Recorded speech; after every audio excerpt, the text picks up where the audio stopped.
नमस्कार, मी सौरभ कोरटकर. TV9 मराठीमध्ये आपल्या सगळ्यांचं स्वागत. आता आपण बघूयात न्यूज टॉप 9. अर्थमंत्री अजित पवारांकडून मुख्यमंत्री लाडकी बहीण योजना जाहीर. योजनेसाठी 46,000 कोटींचा निधी देणार. 21 ते 60 वर्षातील महिलांना महिन्याला 1,500 रुपये मिळणार. अजित पवारांची मोठी घोषणा. आर्थिक दुर्बल घटकातील मुलींची फी सरकार भरणार. वार्षिक 8 लाख उत्पन्न मर्यादा, शिक्षण शुल्क आणि परीक्षा शुल्कात 100% आर्थिक मदत मिळणार. पिंक ई रिक्षा योजनेअंतर्गत 10,000 महिलांना रिक्षा खरेदीसाठी निधी देण्यात येणार. रिक्षा खरेदीसाठी 80 कोटींची तरतूद. अर्थसंकल्पात गरजू तरुण तरुणींना रोजगाराच्या संधींसाठी मुख्यमंत्री युवा कार्यप्रशिक्षण योजना जाहीर. योजनेत प्रशिक्षणार्थी दरमहा 10,000 रुपये विद्यावेतन मिळणार.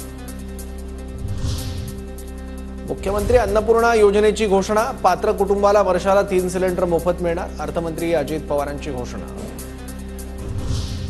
अर्थसंकल्पात महिलांसाठी मोठ्या घोषणांचा पाऊस. 25 लाख महिलांना लखपती दिदी करणार. अजित पवारांचं वक्तव्य. विवाहित मुलींसाठीच्या शुभमंगल योजनेचा निधी वाढवला. 10,000 ऐवजी 20,000चा निधी देण्यात येणार. अर्थमंत्री अजित पवारांची घोषणा. सुशिक्षित बेरोजगारांसाठी देखील अर्थसंकल्पात तरतूद. बेरोजगार तरुणांना 10,000ची अप्रेंटिसशिप दिली जाणार. व्यावसायिक शिक्षणासाठी महिलांना 8 लाख रुपये उत्पन्न असलेल्या कुटुंबियातल्या मुलींना 100% फी भरण्याचा निर्णय.